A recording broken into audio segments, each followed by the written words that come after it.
So the Hamilton Tiger Cats will host the BC Lions on Friday, and we're getting to the must-win portion of the schedule now with the Ticats trailing the Edmonton Eskimos by a game in the crossover standings. But the biggest issue is these BC Lions that are coming in town on Friday. And, Steve, BC has the number one defense in the league. The Ticats have the number one offense.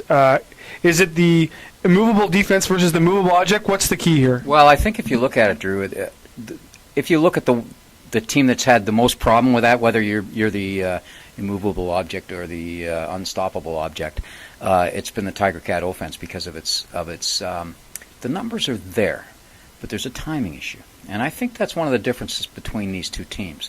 Is at their best, the Ticats haven't given us that at the right times, enough times, and the BC Lions do, and they do it almost every single year.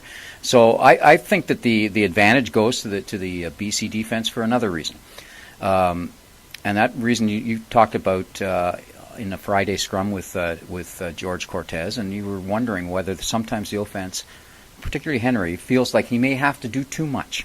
And it's hard to have the right rhythm if you're feeling pressed about doing too much. And the reason, of course, that they would feel that they would have to do too much is that the defense has been, and there's no other adjective for it. It's been horrible. Speaking of that defense, they'll be going up against BC quarterback Travis Lulay. Again, we talked to George Cortez in the press conference on Thursday afternoon about what they had to do to contain Lulay, and the big issue seems to be keeping him in the pocket. Keeping him in the pocket. I think on all forms, Drew, they have to control the run. And you've got two linebackers in there that haven't played. I mean, Kevin Iben hasn't started since the first game of the season. Now, he's a real veteran, and he is traditionally always been pretty good against the run, a really good tackler, which is why he's a great special teams player.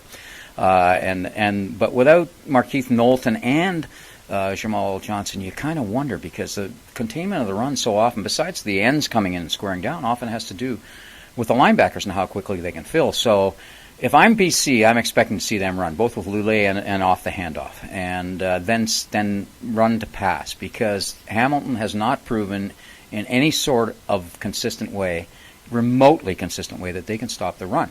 And so I think the pass comes off of that. Even though we've mostly complained about the pressure on the passer and the defensive backs, I think a lot of it has come from their inability to stop the run.